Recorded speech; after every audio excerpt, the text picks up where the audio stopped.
that and how you would self-assess.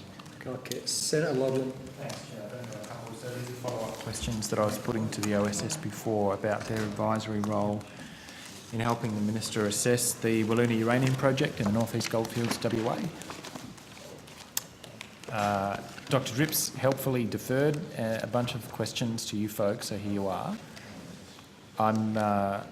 You be aware, obviously, that the Minister issued his conditional approval a short time ago for this project, and it's the conditions that I'm most interested in getting some advice from you now. Can you just firstly tell us where the project is and what your visibility of the project is at this time?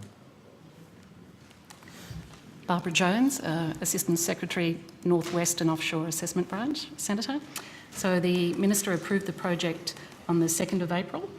At this point, it's up to the company to progress the conditions and submit any required management plans to the Minister for approval before commencement. Yeah. The primary plan there being the Environment Management Plan, which details all of the trigger levels and compliance criteria for surface water and groundwater and radiation requirements, and incorporates a mine closure plan. So that's the primary plan required under the conditions. And how long has the company got to complete all of that documentation? Senator, it's in the hands of the company to develop that plan. The timing is up to them. Okay. Obviously, they will have their own financial and economic timeline they're working to, but it's in the hands of the company, the timing largely. So in theory, it could take up to 5 years before they have to write back to the Minister and say we want more time. So 5 years in condition 2, that would technically be the maximum period of time. Well, before they would need to confirm with the Minister that they're able to proceed. Yes, Senator. Okay, thanks. If we come to the mine closure plan, so that's condition 3, wherever it is. 3, yes. Within 3, so the mine closure plan comes as a condition of that. I guess I found it objectionable actually that the company hadn't submitted a mine closure plan before they'd posted their documents to the Commonwealth in the first place, and remarkable that it was approved without such a document cited. How much documentation did the company provide to the Commonwealth to give the Minister that the Minister was able to then form a conclusion that the company knows how it's going to close this facility up at the end of the mine life? How much have you actually seen? Well, Minister, these requirements cross a range of the areas of assessment of this project, are embedded in the mine closure plan, but of course such a plan is required at the state level as well. Yep. And that's the first step. The plan must be submitted to the Department of Mines in Western Australia, yep, and subsequently to us for assessment. But how much work around mine closure had been assessed by the Minister? Presumably that something must have been done, or he wouldn't have had the confidence to give this thing the tick, even a conditional tick. Through the assessment process, there were assessment documentation in draft and final. There was supplementary information sought by the Minister from the proponent on issues that cut across this matter. To give a succinct response, I probably have to take that on notice and come back to you, Senator. Maybe if you could, yeah. I'm interested in the degree to which the approval, conditions aside, is open-ended. Does it have any lapse date at all, or is this an approval in eternity? If the company comes back in 20 years, it'll be live, or does it have a lapse date? It's really the 5-year requirement. There is a expiry date of approval. This approval has effect until the 31st of March 2043. That's on the front page of the actual approval decision. 2043. If they don't get their plans submitted before the year 2043, this will have to be assessed again. Just thinking ahead. Again, we have the 5-year condition, Senator. The 5-year condition is just that they have to need to write to the Minister to say, hey, guess what, we're still keen. We'll be in touch before 2043. There's no conditions attached to what would need to be in that letter. I'm not trying to labour the point, but that's not like a request for further approval. That's just letting the Minister know that they're still in play. there's an opportunity for the Minister at that time, Senator, to look at whether the conditions still represent best practice at that time, Okay. and to consider whether conditions may be varied or otherwise. All right. A short time ago, the State Parliament of Western Australia, or the Upper House, I should say, the Legislative Council, unanimously passed a resolution, which took me a bit by surprise, but nonetheless they did, acknowledging that the best practice which is followed in the Northern Territory of a 10,000-year mine waste isolation policy, which applies in Kakadu, should also apply at Western Australian uranium facilities. Can you show us where in these conditions that resolution of the West Australian Legislative Council has been met or attended to at all? The conditions refer to a requirement that the proponent and the risks must be managed to be acceptable in the long term. The conditions 17D and 18A are examples of where that requirement is embedded in the condition set. Long-term risk. I'm looking at 17D now. Where is set down the definition of long-term? It's not defined in the condition set, Senator. Yeah, so that, I mean, long-term might be 100 years. That sounds long-term to me. Is your answer, in fact, that there's no reference to that 10,000-year mine closure or tailings isolation clause that applies in Kakadu or that was referenced by the West Australian Parliament? The condition set doesn't refer to a 10,000-year long-term definition. There's been modelling that was undertaken as part of the assessment to look at the fate of surface water seepage from the tailings that has demonstrated that the impact would be acceptable over a 10,000-year period, but the condition sets in the manner you've asked me, no. Acceptable over a 10,000-year period. That's taking on a remarkable degree of confidence for people who live 10,000 years hence. Is that actual date referenced anywhere in the Minister's statement of reasons or in these conditions? I couldn't find it. Only in relation to modelling, Senator. Okay, in relation to modelling it was. It's my understanding that the company doesn't propose to line the base of the tailing cells as they're progressively backfilled as the company moves through the deposit. Is that your understanding, and is that acceptable to the Commonwealth? The groundwater, or that the water seepage will just be able to drop straight through the dam and into the groundwater? Condition 18 refers to the tailings storage facility, Senator. Yeah, okay, there's a reference in 18C to a compacted clay liner of 300 millimetres thickness and a certain permeability. Whether that applies to the actual floor of the facility, I would need to take a notice and come back to you. I can let you know now to save you the trouble of looking it up that it doesn't. Okay. It is normal practice in the creation of ponds to compact, to have a reasonably stable floor in such a facility. The test of that will be in condition 19, where the Minister has required that the storage facility design must be reviewed by an independent scientific expert. Okay. So there's another check and balance in the system there, Senator. Would that be somebody like the OSS or a consultant of the company, or who would that be? It's that party needs to be approved by the Minister and yet to be determined, Senator. Okay, I would hope that would be the OSS. So in terms of current standards of best practice, could we apply current standards of best practice, meaning what's occurring at Ranger at the moment, where about 150,000 litres a day are falling through the floor of the tailings dam, or at Roxby, where vastly larger quantities of contaminated water are seeping out of the base of the tailings dam, which is also unlined? Is that what the Minister refers to here by current standards of best practice? That's the prevailing status quo, or are you trying to improve on that performance?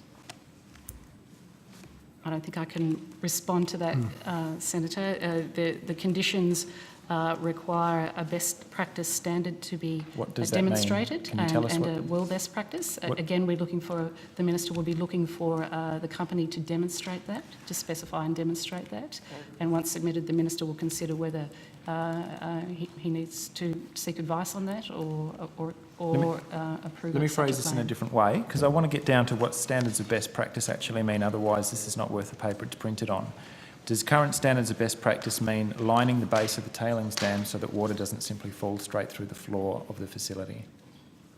Would that be one example of best practice? I would point out that in terms of it providing our advice to the minister, we sought a number of external sources of advice, including Geoscience Australia, the Australian Radiation Protection and Nuclear Safety Association, and the Office of the Supervising Scientist.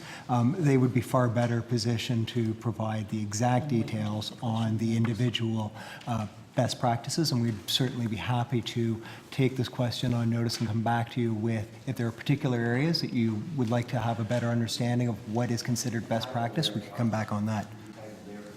It would be through the question on notice, absolutely. I suspect if I go and chase Geoscience Australia, they'll refer me straight back to you as soon as I refer to this particular project. And I'm not trying to be cute here, and I'm also not trying to cloud the issue. It's a very specific issue. When you talk about best practice, whether it's an independent scientific expert, I'm actually more interested in your view, you're doing the assessment. Does that mean water, contaminated water laced with radionuclides and other chemical contaminants should be allowed to fall and seep through the floor of the dam, as is current practice at other uranium mines in Australia, or not? It just means lining it. Senator, That's the question. Again, we would like to take that on notice because I'm confident that this issue was looked at as part of the assessment process. I'd like the opportunity to review that aspect of the assessment and come back to you. All right. Prior to commencement, will the Minister just talk me through how the process would work? The independent scientific expert has taken what Toro has produced, has assessed it, has given his or her view to the Minister, who has already had to approve that scientific expert as being an appropriate body to undertake that work. Will that assessment be put into the public domain of the independent expert? That's a future consideration, Senator. It would be open for the Minister to do so at that time. While the conditions don't specifically specify that requirement, it will be open to him or her to consider that. Okay. Could I ask you to take this on notice, and then we'll move on? The department's understanding, if you want to refer back to Geoscience Australia, that's fine, I guess. Your understanding specifically of what current standards of best practice for tailing storage of this sort of contaminated material means, what it would actually look like. Well, Senator, the officers have already indicated that she'll take that question on notice. Yeah. All right. Go ahead, Bill. Respect. Surely a tailings dam, whether it's world's best practice or not, should be a dam and not a leaking pond. Wouldn't the most basic principle be it shouldn't leak? Obviously, we would have looked at... That was a nod. Yes, Senator. And that's why I'm saying that the assessment process for this project would have... You would expect would have looked at that, and You would expect it not to leak. that's exactly right. That would be world's best practice in my view as well. You kind of nailed it there, Bill. In this particular matter, the primary concern was the movement of water through where the tailings facilities were, and less of an issue of the seepage of that water. That's my understanding as well of how the assessment was conducted. So this is a set of tailings cells where the material is being dumped back below ground level across an ephemeral watercourse in a lake bed in an area that floods ephemerally. That's what we're proposing here. So the company, and with the collusion of the West Australian State Government, said, why don't we line the sides so that lateral flow in a flood event is reduced. They haven't, however, proposed to line the base of the dam, which means, as is happening in Ranger at the moment, you get flow directly down into the groundwater mound beneath the watercourse. Senator, That was more of a statement than a question. There are a range of conditions that go to the issues you have raised, including the bunding of the bunding walls to prevent surface water going into the pits, and there are other aspects of the condition set that address those issues. So, can I say that the Minister, there are a number of requesters for statements of reasons with regard to the Minister's decision on this project. The Minister provided his statement of reasons on the 16th of May, and that has been published on the department's website Got it right here. for everybody to reference. So the best explanation for the minister's decision is contained in that statement of reasons. Yeah, no, I have that here. Other than that, the questions on notice will supplement. I have a lawyer looking over that for me right at this So they moment. make good There's provision. not much in it yet, so. The Senator, the Minister has required a bond, the capacity to apply a bond for the over and above what the Western Australian Government will require, albeit that's yet And to when be is the bond specified. retrievable? When is the bond retrievable? I'm unable to answer that, Senator, because You might take that there are on a few No, steps to go. Can we just, well, I was going to head to the same place. This is my last bracket of I'm going to questions. move in a minute. Yeah, we'll wind it up. Just on the bond, can you just describe for us, firstly, your understanding of whether the West Australian Government requires the company to post the bond up front rather than to be posted over the period of the mine's life? And secondly, just outline for us, if you would, what the Commonwealth Minister has asked the company to provide over and above their state obligations. The requirements are set out in conditions 24 to 27, Senator. So again, we're talking about a process that's yet to be commenced. The company is developing an environmental management plan which incorporates a mine closure plan. The Western Australian Government is yet to set the level of the bond. The Minister in condition 25 has asked for evidence of what that cost of the bond set by the WA Government, and the Minister has the capacity to set an additional bond Over and if he above. believes that's required. Okay. So the Commonwealth hasn't imposed any obligation over above, the West Australian obligation, but they have left themselves open to do so. Correct. Okay. We're taking an awful lot on faith here, aren't we? We don't even know how much the clean-up's going to cost. There's no mine closure plan. We don't know how much of a bond they'll be required to post. There's a lot being taken on faith here, considering what they're proposing to do with the watercourse. The statement of reasons says you could preclude sewage with water, so why wasn't that included in the conditions? That would be a start. So maybe this will be my very last one, and the Chair's been extremely patient. Statement of reasons 47, groundwater quality, notes tailing seepage into groundwater from the TSF could be significantly slowed by a clay liner. Was that condition ultimately adopted in the set of conditions the Minister posted? Oh, sorry, clay liner or a high-density polyethylene barrier around the TSF? Yes, that was taken up in the condition set, The Minister. barrier around was, again, I'm back at the floor of the dam, I'm afraid, because that's where the water seeps out. And we're taking that question on notice, Senator. That's where we're left. Thanks, Chair.